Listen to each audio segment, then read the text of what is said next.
aliran dugaan dana tambang emas ilegal 992 triliun, ya, yang kalau dilihat ke APBN itu wah besar sekali ini. Saya malah menyebut tinggal 8 triliun ini sudah 1000 triliun.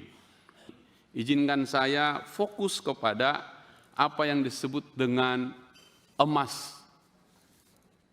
Bahkan dalam 1, 2, 3 minggu terakhir muncul diskusi di publik yang tajam, sama dengan Pak Endang saya ingin nanyakan ini, kenapa tidak dijelaskan, yaitu mega skandal tentang kita sebut itu 992 triliun yang kaitannya dengan emas, aliran dugaan dana tambang emas ilegal 992 triliun, ya, yang kalau dilihat ke APBN itu wah besar sekali ini.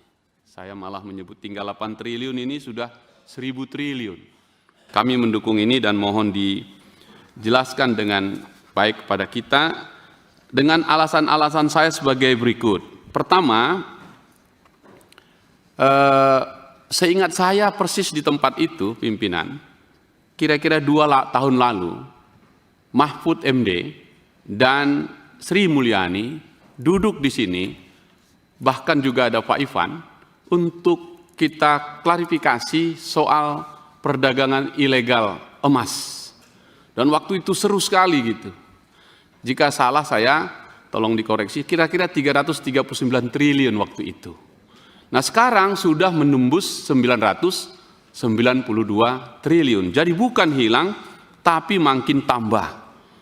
Jadi transaksi ini juga kalau data yang kami coba angkat ini adalah ada 185 triliun teridentifikasi langsung dalam jaringan itu, berarti ada distribusi yang orang dan pelakunya, dan rekeningnya juga masuk di pemain besar, bahkan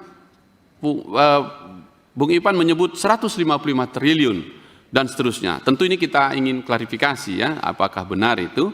Dan jejaring ini tidak lokal, melainkan lintas pulau yang terhubung ke pusat pengolahan perdagangan emas di Jawa dan kota-kota besar. Polanya, dana masuk ke rekening perusahaan emas besar di dalam negeri, lalu transaksi ekspor, lalu dana hasil ekspor mengalir ke rekening luar negeri.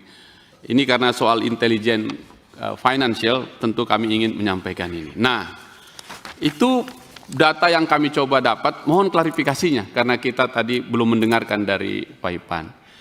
Nah, catatan kami tentang emas, ini besar sekali. Kalau cuma tadi itu kan disebutkan sekitar 992 triliun ya.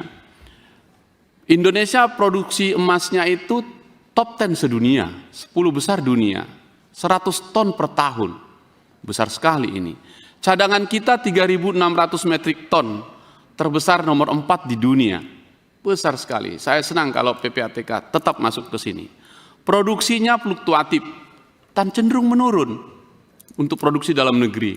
Hanya 83 ton saja tahun 2023. Kemudian ya turun lagi sekitar 105 ton lagi tahun 2022. Nah bahkan Antam produksi kita yang kita anggap perusahaan paling hebat hanya mampu 1 ton per tahun. Sedangkan emas Antam logam mulia itu cuma 43 sampai 44 ton per tahun. Nah artinya lebih dari 90% emas yang dijual Antam bukan berasal dari tambang sendiri, tetapi dari pembelian dari penambang lain. Buyback emas dari masyarakat dan impor. Nah di sini nih saya kira intelijen finansial yang Pak Ipan dan kawan-kawan sampaikan. Nah bahkan Antam sendiri ngakuin dia mengimpor 30 ton emas per tahun untuk bahan baku. Di atas semua itu PPATK mendeteksi perputaran dana penambangan emas yang liar ini hampir 1.000 triliun yang tadi 992. Ini menjadi sangat besar dan saya ingin dijelaskan ini supaya kita tahu, karena kan soal ini bukan soal sederhana. Tentu ada wilayah konsesi, ada akses logistik, ada penadah, ada smelter, ada jalur ekspor, dan tentu saja rekeningnya. Apakah Pak Ipan bisa menjelaskan kepada kami rekening yang kaitannya ke jual ekspor, kaitannya pemilik smelter, kaitannya penadah, kaitannya akses logistik, kaitannya wilayah konsesi? Ini bisa dijelaskan. Jadi berarti ada ekosistem emas resmi yang sudah kompleks dan besar, Lalu ada ekosistem bayangan yang nilainya bahkan lebih besar dari banyak sektor formal. Saya ingin memberi dukungan penuh kepada PPATK menuntaskan ini. Karena ini menjadi soal kita yang paling besar.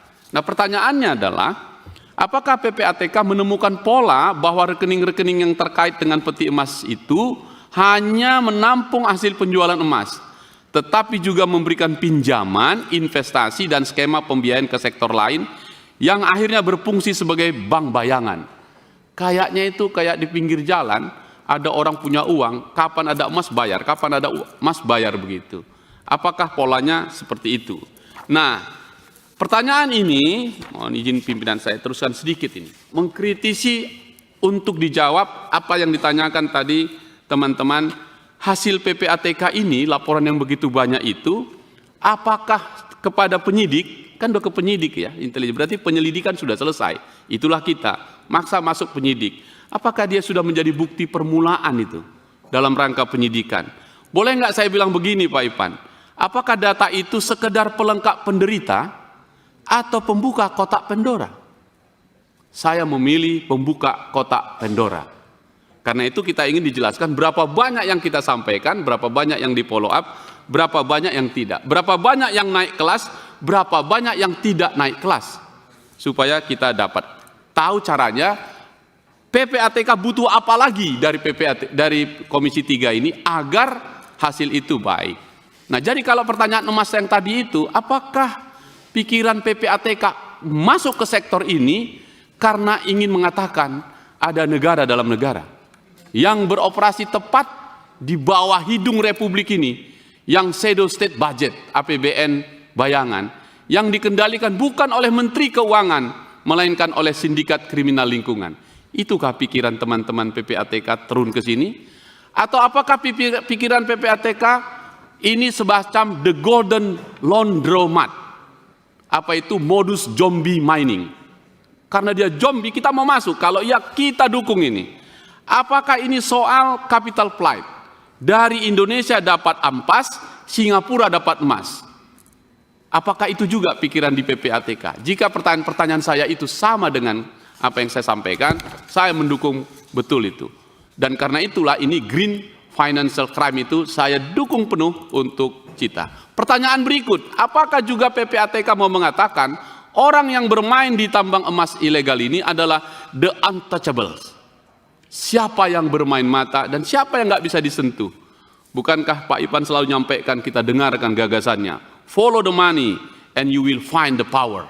Berarti kalau ada uang besar di situ, ada pengendali kekuasaan di situ. Terakhir, dengan gambaran seperti ini, saya ingin memastikan kepada PPATK, kami ingin pimpinan kalau boleh, apakah PPATK berkenan membongkar seluruh data ini dalam rapat panja penegakan hukum sektor sumber. Download Tribun X sekarang, menghadirkan lokal menjadi Indonesia.